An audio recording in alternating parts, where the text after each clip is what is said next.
Generally speaking, when it comes to private property, it is the responsibility of the private owner to insure his or her property to mitigate against these risks.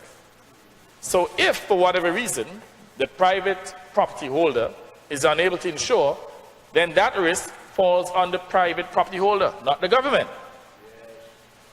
And again, we're not trying to be insensitive here, but we must deal with these issues sensibly. Having said that, Mr. Speaker, we must, as a government, considering the circumstances in which practically all of the private properties in Barbuda are uninsured, we must find some level of relief for them. But we must think going forward. Now, Mr. Speaker, to get monies to repair the properties, to expand the properties, to build future properties, and to build them properly, because one of the reasons why they have not been able to build properly is because they don't have access to financing. And what is the major impediment to them not having access to financing? It is because of the land tenure. Mr. Speaker, Barbuda cannot progress with its present land tenure.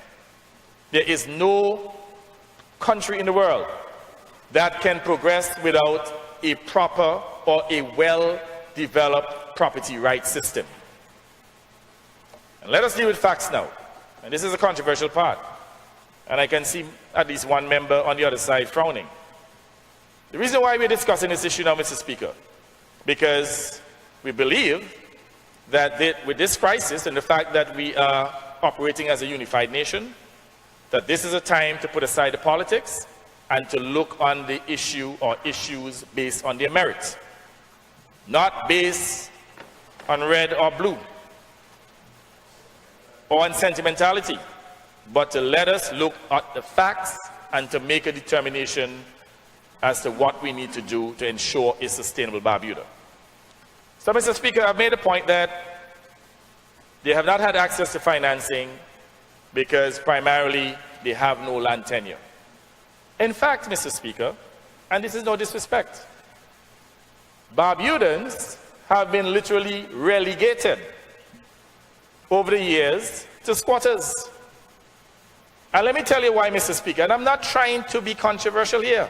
A matter of fact, Mr. Speaker, I did a very simple exercise, even at the shelter. Spoke to a number of them. In fact, several of them came to my home last evening. And I asked them a simple question. Do you have a title deed? No.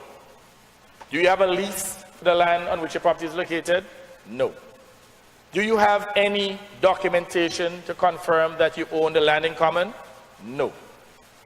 In other words, the Barbudans have absolutely no tenure and would have been relegated to squatters.